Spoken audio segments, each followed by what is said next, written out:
If you ever wondered what this country would be like without the Bill of Rights or without the entirety of the Constitution, you need only look at Brazil.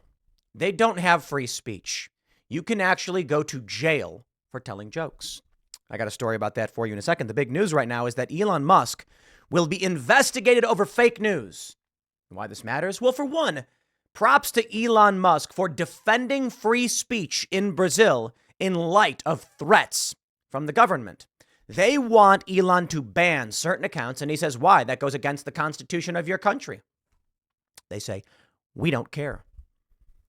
We are looking in Brazil at what would happen to this country if we lose our rights. We are looking at Brazil to see our potential future. Wired magazine, writing that Elon is propping up fake news and far right, even going as far to call Andrew Tate a convicted human trafficker. You guys better lawyer up. This is the game they play.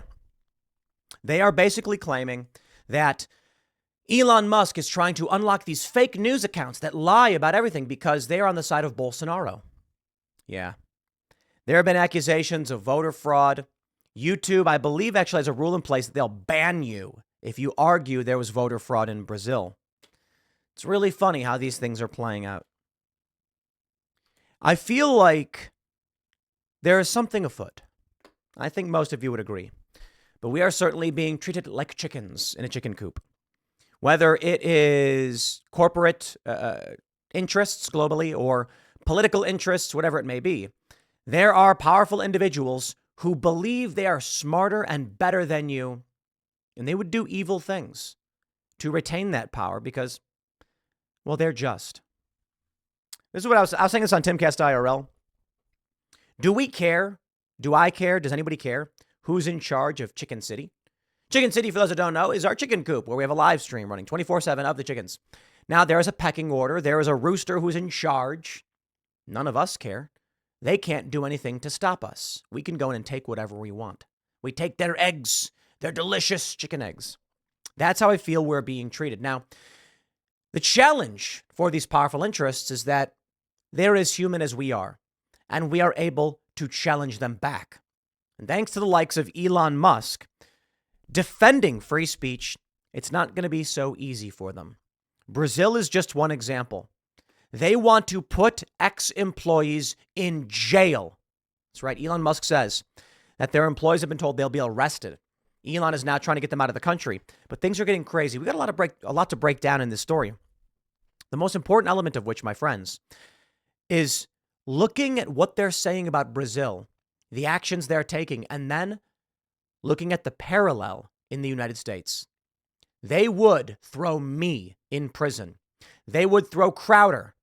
They would throw, you name it, Viva Fry. He's Canadian, but yeah, they'd lock him up too. Anyone who opposes their regime with what they determine to be fake news, right to jail.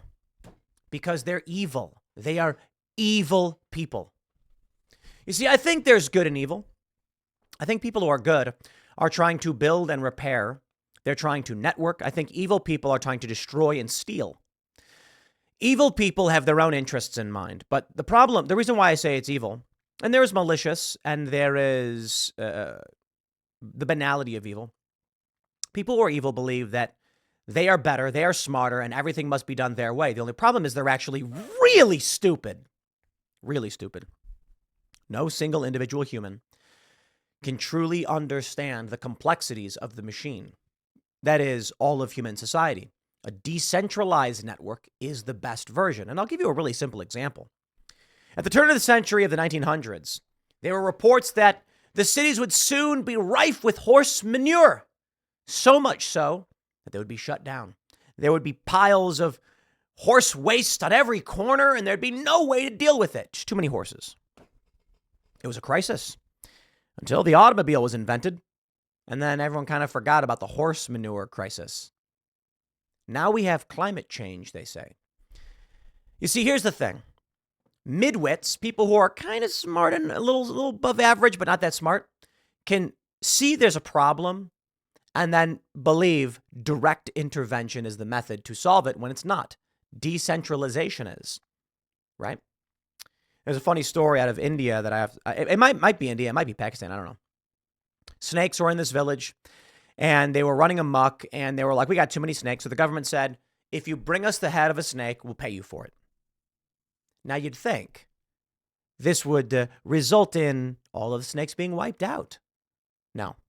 What happened was the villagers captured the snakes and started breeding them and then killing the babies and bringing the heads to the government because it was free money, guaranteed. It actually made the problem worse. You cannot, as an individual, solve all these problems.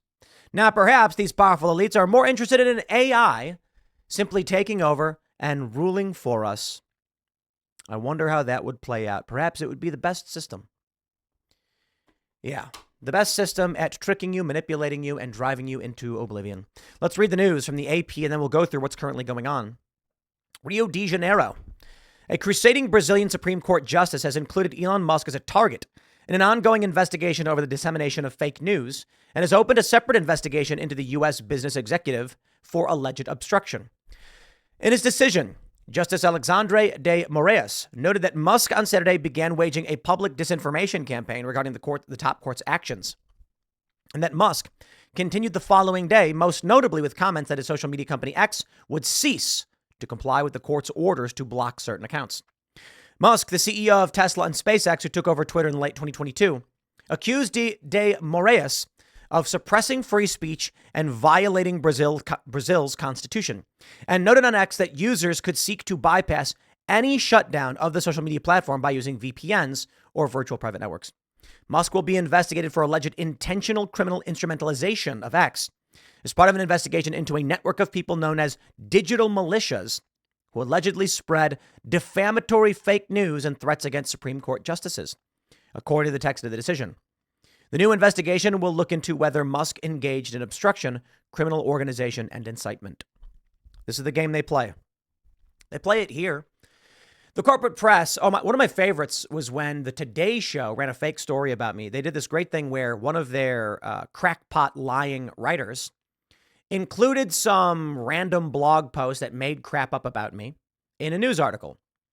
The story was then picked up by a variety of other mainstream news outlets. NBC then removed the source, isolating themselves from the defamation. The other news platforms all began citing each other. Without naming them, you had three different platforms. News platform A said, according to news platform B, Tim Pool did this. News platform B says, according to news platform C, Tim Pool did this. And news platform C said, according to news platform A, creating a circle of fake citation. So they were all referring to someone else, in essence themselves. That's the game they play.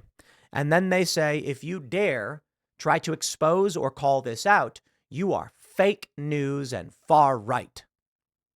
Because it's a cult. They want to keep stupid people wrapped up in a little ball and voting and doing as they see fit. This is the end of humanity if they succeed. These people cannot run a system effectively. One person cannot. We have seen it time and time again. Command economies don't work. They just don't. Take a look at the Soviet Union. 69 years, that was all they mustered up. Take a look at North Korea compared to South Korea. Nice try. Now you look at China. Ah, yes. How does China do it? See, China doesn't necessarily have a command economy. They sort of do, but they let people use the free market. And I shouldn't say free market, but they let people use market-driven distribution to actually develop and expand while monitoring and controlling every element of it. So it's a lighter touch than a command economy. It's the next stage in evolution. The Chinese Communist Party has a piece of all of the companies in China, and they can control them if they act out of line. That is, anything that threatens their power will be crushed. Anything that expands and grows is totally fine. And that seems to be an effective dictatorial way to run things. But hey, guess what? It still requires a certain degree of decentralization. It does. We can certainly call them communists because they're authoritarians. And you can say the same thing of Brazil. Take a look at this from your worst nightmare. This is Global Affairs, and there's a picture of the guy. Global Affairs on X says, so to clarify, this is a post from April 6th, from a couple days ago. X Corp has been forced by court decisions to block certain popular accounts in Brazil. We've informed those accounts that we have taken this action. We do not know the reasons these blocking orders have been issued. We do not know which posts are alleged to violate the law. We are prohibited from saying which court or judge issued the order or on what grounds. We are prohibited from saying which accounts are impacted. We are threatened with daily fines if we fail to comply. We believe that such orders are not in accordance with the Marco Civil da Internet or the Brazilian federal constitution, and we challenge the orders legally where possible. The people of Brazil, regardless of their political beliefs, are entitled to freedom of speech, due process, and transparency from their own authorities. Nicholas Ferreira says, Elon said that Alexandre has Lula on a leash and that he has put his finger on the scale to elect him. As a member of the Brazilian Congress and representing millions of people, I ask you to give us more information. This will be crucial for the future of our country, Elon Musk. Elon said, we need to get our employees in Brazil to a safe place or otherwise not in a position of responsibility. Then we will do a full data dump. Oh boy. Musk says they have been told they will be arrested. Let's take a look at how the corporate press in the United States is approaching the issue. The corporate press, my friends, is the enemy of the people, and they are the allies of evil. They are an instrument of evil elites, people who want to, well, let's just put it this way. They blow up kids overseas. Take that for what it is. You want to talk about Afghanistan? You want to talk about Iraq? You want to talk about Gaza? Whatever, don't care. Powerful global elites have no problem blowing up weddings, starting wars, under the guise that they are better men who should be allowed to do it. It's oversimplified, I know. Military and war, those are tough subjects. But take a look at how they lie. Wired reports, Elon Musk is platforming far-right activists in Brazil, defying a court order. Experts warn they are trying to use Brazil as a laboratory on how to interfere in local politics. A Brazilian court has announced that it will be opening an investigation into ex-owner Elon Musk for obstruction. Yada, yada, we know all of this. Well, the court has not released the list of accounts it requested for blocking or investigation. The Sao Paulo-based newspaper, Estadão, reported that it includes the fugitive far-right influencer Alan dos Santos. Fugitive far-right influencer. Who is this fugitive far-right influencer? The fake news kingpin of Brazil. Ooh, look at him. He looks dangerous. Who's this guy? Alan dos Santos, a former seminarian from Rio de Janeiro, started a blog. He had given up his religious vocation and discovered a new career path in blogging while traveling the United States. He chose the name Terça Livre, Free Tuesday. Is it Turca? I don't know. As an attempt to rebrand the initials of liberation theology, a form of Catholicism prevalent in Latin America that emphasizes the religious imperatives to liberate the oppressed. Dos Santos initially published a video every Tuesday in a sort of unscripted talk show in which he attacked opponents, left-wing politicians and traditional media, and expressed ultra-conservative views against a supposed culture threat seeking to destroy families.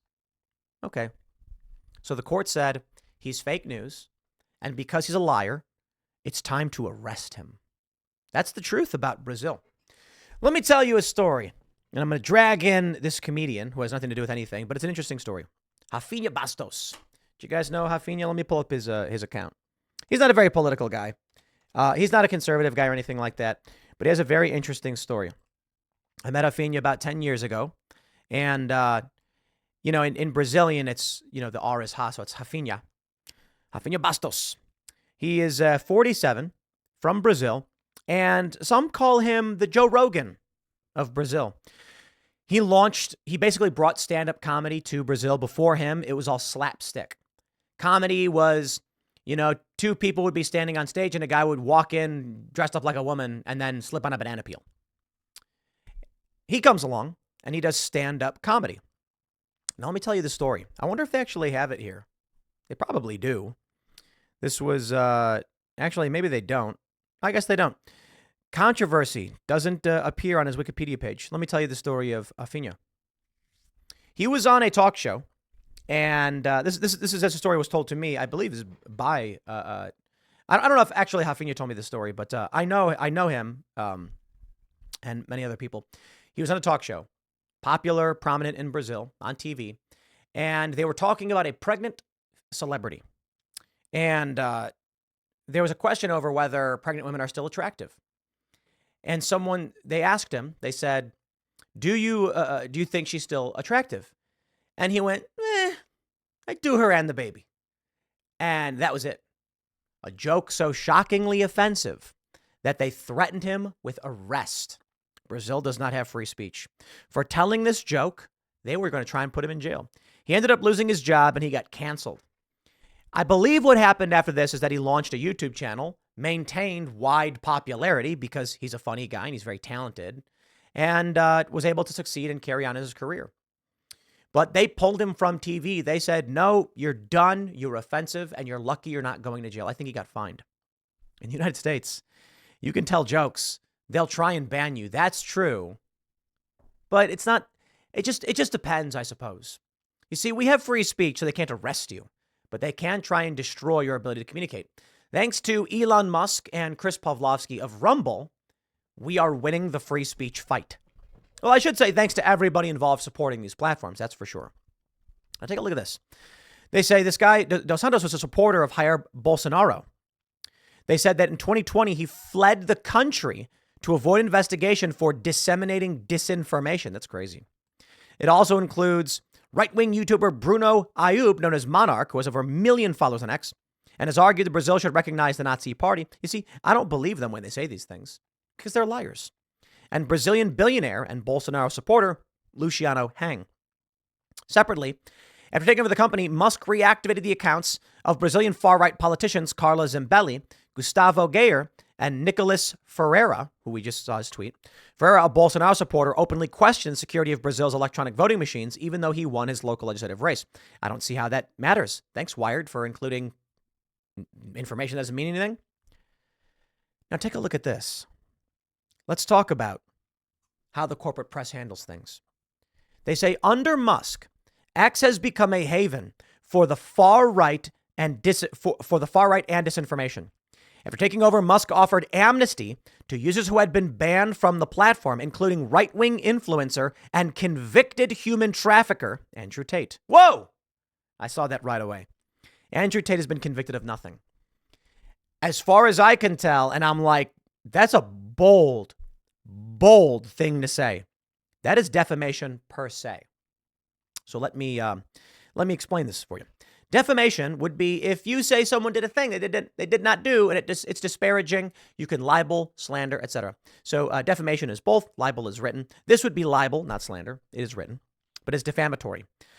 So if I say like John, person A kicked a dog, and they did not actually kick a dog, I have defamed them. Now hold on. There is something in many states called anti-SLAPP. SLAPP means strategic lawsuit against public participation. Makes it very difficult to sue someone for defaming a public figure. Then you also have something called Times v. Sullivan, a court precedent that says, in order to actually advance in your lawsuit, you need what's called actual malice, which means the person who said person A kicked a dog either knew they were lying or had complete reckless disregard for the truth, a nigh impossible standard. So typically, in the United States, you can say anything you want about anybody, and no one's going to be able to sue you. Now, you could sue anybody you want, but it'll get dismissed in 2 seconds. Now there's defamation per se. Defamation per se bypasses these requirements. Defamation per se is defamation that is so shockingly egregious, you need not even prove damages. That's interesting. So here's how it works. If someone says, Tim Pool did bad thing, and then I say, I did not do bad thing, and here's proof he knew I did not do bad thing. The court would then say, how much money did you lose? And I'd say, well, it's hard to quantify. I don't know. Okay, case dismissed. You need to prove damages on top, which is insane. Everyone knows defamation will cause you damages. How many untold subscribers, how many viewers do you lose? We can't even begin to calculate because it's hard to correlate, but you do. It's a fact. Everybody knows it. But that standard is there. Now, defamation per se, accusing someone of having a disease or committing a crime. This is where it bypasses these standards. accusing Andrew Tate of being a convicted human trafficker. Human trafficking is an atrocity. It is a crime against humanity. I hope Wired lawyers up. I have a feeling in this regard, Andrew Tate's going to file a lawsuit because the dude is very wealthy. And look, Andrew Tate's the kind of guy who can go to the most prestigious lawyers in the world and say, here's a $10 million retainer, win. And you can walk away. Wired's in trouble. I can't believe this got passed. Andrew Tate was not convicted of anything. That's the ongoing thing with Andrew Tate, is that he's been accused of things. They have him on house arrest. He's bouncing back and forth. Now, I'll be very careful. Maybe there's something I missed and I could be wrong. So I'll just put it this way. That's a shockingly egregious thing to say without a link. I mean, what is this? They don't even, that's crazy. They've made the claim without providing any source material. This is just an article from 2022 about reinstating Andrew Tate. I didn't even mention Andrew Tate. So let's see. Marjorie Green, the Babylon Bee, Kathy Griffin, Jordan Peterson, Andrew Tate. Yeah, they have no source backing this up. That's wild. This is the world that they live in. Elon Musk is the bad guy while they lie, cheat, and steal. It's crazy. Ian Miles Chong goes into a little bit more about how Alexandre de Moraes got into power. His predecessor, Teori Zavascki, is that how you pronounce it, perished in a mysterious plane crash following his authorization of an investigation into dozens of politicians for corruption in 2017 as part of Operation Car Wash. His twin-engine aircraft crashed during a holiday flight to Rio de Janeiro, as reported by Time. The inquiry ensnared almost every Brazilian politician, including President Michel Temer, who was then president and named in plea bargains. Zavascki had just returned from vacation and was shortly due to rule on the eligibility of plea bargain testimonies by 77 Odebrecht executives, which are thought likely to implicate many of the most powerful figures in Brazil and its Latin American neighbors, The Guardian reported. A further investigation into the crash found no mechanical failures of the plane. Per The Guardian and other reports, flight recordings suggested there was no equipment malfunction, and communications with the pilot had no indication that he was suffering any difficulties. Enter Alexandre de Moraes, who was President Temer's appointed replacement for Zavascki while serving as Minister of Justice and Public Security for Temer's government. Prior to his appointment in 2016, de Moraes was at the beck and call of President Temer, who was allegedly the subject of a hacker who was trying to blackmail the president with compromising information and photos he got from Temer's wife's stolen phone. De Moraes leapt into action at Temer's request and arrested the alleged hacker in a heartbeat. Guess you could say that Temer owed him one when he appointed him to lead the judiciary. And here you go. Yeah, they're evil. It's evil people. Elon Musk says, let the people speak. They say, no. Only they choose what is true. Only they choose who is allowed to speak. There is no argument, none, for censoring opinions you don't like. They say it's fake news, though. It's disinformation. Cry more. You've lost the argument. I love it right now. Republicans are like, we better not push pro-life policies because then we'll lose the elections. And it's funny because let me pull this up and tell you the reality of free speech. I think I got it down here, right here. Here we go. We have this here comic. I love it. An elephant saying, I would rather lose elections than compromise my pro-life principles. Well, Donald Trump stands behind him. Then it says 2028. The elephant says, why is this happening? And a donkey has a big sign saying, after birth abortion passed, pack the Supreme Court passed, abolish the Second Amendment passed. It's a correct assessment. It's an admission that the pro-life position is the losing political position, and that by adopting a position they can't win, it'll compromise their other potential victories. But I can respect this. It's free speech. They admit it. They say we can't advocate for that. Otherwise we'll lose. And if we do, we lose a lot more. Free speech should be allowed. And if your issue is that your ideas don't win, then you back off from those ideas. And the Republicans are saying it outright right now. Their best bet is not to push forward pro-life. It is a losing position.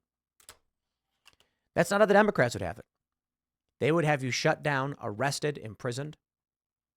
They would have you, just like Brazil, locked up over this. Things are getting interesting. This data dump should be interesting. We'll see. Good luck. Godspeed, Elon Musk. Next segment is coming up at 1 p.m. on this channel. Thanks for hanging out, and I'll see you all then.